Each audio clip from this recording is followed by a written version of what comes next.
Shalom, selamat pagi saudara-saudara yang Tuhan kasihi. Pada pagi hari ini kita akan belajar firman Tuhan. Namun sebelum kita memulai renungan pagi ini, mari terlebih dahulu kita berdoa. Bapa yang baik, Bapa pengasih di dalam kerajaan sorga. Pada pagi ini kami rindu mendengarkan firman-Mu. Biarlah kiranya firman ini bisa menjadi berkat untuk kami yang mendengarkan. Berkati kami dalam aktivitas kami hari ini, kiranya Tuhan Yesus beserta dengan kami.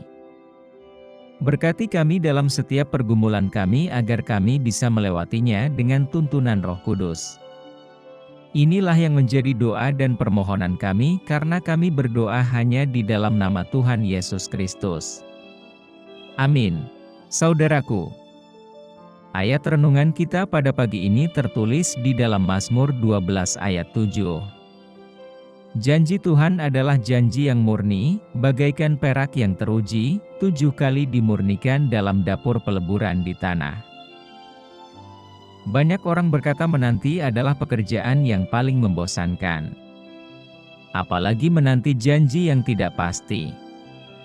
Bagi orang yang tidak menyerahkan kepercayaannya sepenuhnya kepada Tuhan, janji Tuhan adalah janji yang tidak pasti. Tetapi bagi kita yang menyerahkan kepercayaan kita sepenuhnya kepada Tuhan, janji Tuhan adalah janji yang pasti. Namun untuk menunggu kegenapan janji Tuhan dibutuhkan kesabaran dan kesetiaan.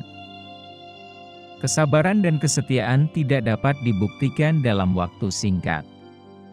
Tidak seperti kebaikan, kebaikan dapat dilihat orang dalam waktu singkat. Orang yang tadinya jahat bisa tiba-tiba drastis berubah 180 derajat karena pertobatan. Setelah bertobat, dia akan menjadi baik. Namun tidak sama halnya dengan kesabaran dan kesetiaan, ini hanya dapat dibuktikan oleh waktu. Waktulah yang dapat membuktikan apakah seseorang itu sabar, setia atau tidak. Orang yang baik belum tentu sabar dan setia, tetapi orang yang setia sudah pasti adalah orang yang baik. Dalam Alkitab, kita banyak menemukan janji-janji Tuhan.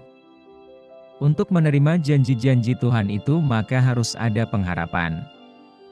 Pengharapan bahwa suatu waktu Tuhan akan menepati janjinya. Pengharapan akan membuat kita mampu untuk sabar dan setia dalam menanti janji-janji Tuhan itu. Roma 8 ayat 24-25. Sebab kita diselamatkan dalam pengharapan. Tetapi pengharapan yang dilihat, bukan pengharapan lagi, sebab bagaimana orang masih mengharapkan apa yang dilihatnya. Tetapi jika kita mengharapkan apa yang tidak kita lihat, kita menantikannya dengan tekun.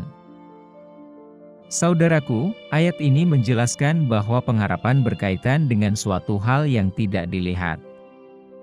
Janji adalah suatu hal yang saat ini belum menjadi nyata, artinya saat ini kenyataannya belum dapat dilihat. Namun di dalam janji ada kekuatan, yaitu kekuatan untuk menantikannya dengan tekun. Saudaraku, Abraham adalah orang yang sabar dan setia dalam menantikan janji Tuhan. Kita perhatikan ayat di bawah. Roma 4 ayat 18-21. Sebab sekalipun tidak ada dasar untuk berharap, namun Abraham berharap juga dan percaya, bahwa ia akan menjadi bapa banyak bangsa, menurut yang telah difirmankan, demikianlah banyaknya nanti keturunanmu.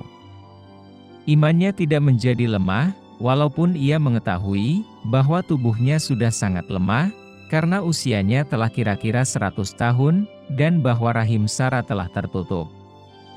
Tetapi terhadap janji Allah ia tidak bimbang karena ketidakpercayaan, malah ia diperkuat dalam imannya dan ia memuliakan Allah, dengan penuh keyakinan, bahwa Allah berkuasa untuk melaksanakan apa yang telah ia janjikan.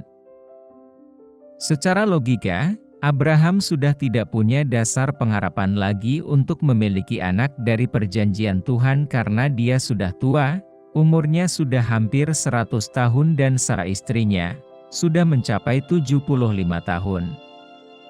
Namun Abraham tetap meletakkan pengharapannya kepada Tuhan. Dia meyakini Tuhan pasti tidak akan pernah ingkar janji. Bahkan dia meyakini bahwa Tuhan berkuasa untuk melaksanakan apa yang dijanjikannya itu. Saudaraku, apa janji Tuhan yang sedang saudara nantikan saat ini dan sudah berapa lama saudara menantikannya?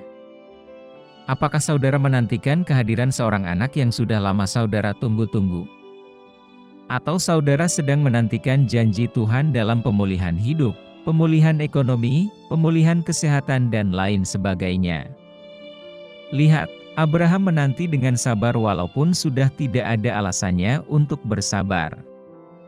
Apa sebenarnya yang ingin Tuhan lihat sehingga harus begitu lama baru Tuhan jawab janjinya itu? Tuhan ingin melihat kesetiaan Abraham. Dan ternyata benar, waktu telah membuktikan kesetiaan Abraham. Walaupun secara fisik, Abraham sudah tidak mungkin lagi punya anak. Tapi dia tetap memiliki iman bahwa Tuhan sanggup melakukan apa yang dijanjikannya itu.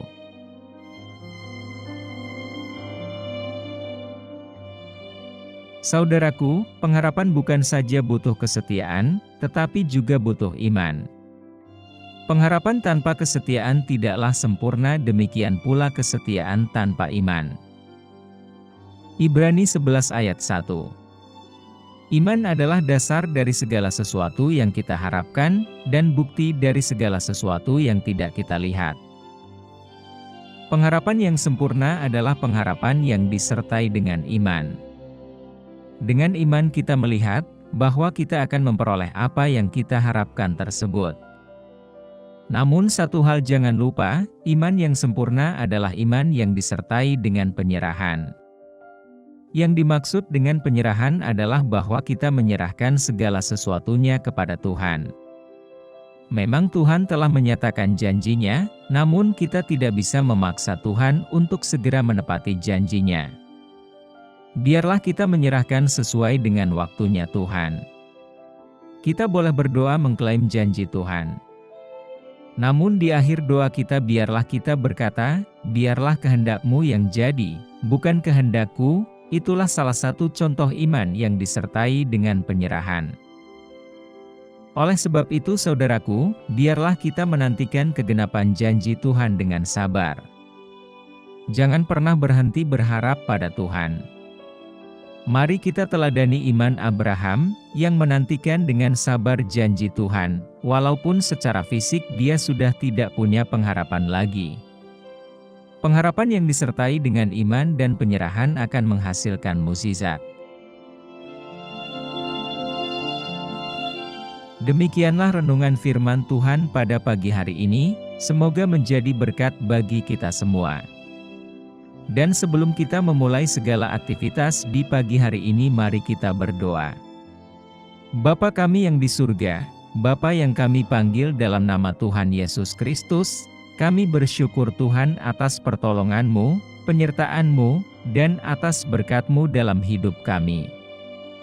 Dan bersyukur atas kebaikan Tuhan pada hari ini tak berkesudahan kasih setia Tuhan. Tak habis-habisnya rahmat-Mu selalu baru tiap pagi, besar kesetiaan-Mu Tuhan dalam hidup kami. Terima kasih buat firman-Mu pada hari ini.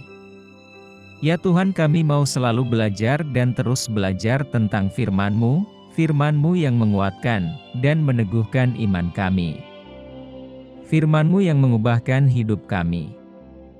Kami mau berjalan bersama dengan Engkau di sepanjang kehidupan kami, agar kami tidak tersesat di dalam dunia ini. Kami mau melakukan firman-Mu ya Tuhan di sepanjang hidup kami, agar kami tetap kuat berjalan bersama dengan Engkau. Terima kasih ya Tuhan buat kesempatan hidup yang masih Engkau berikan kepada kami, segala pergumulan dan persoalan hidup.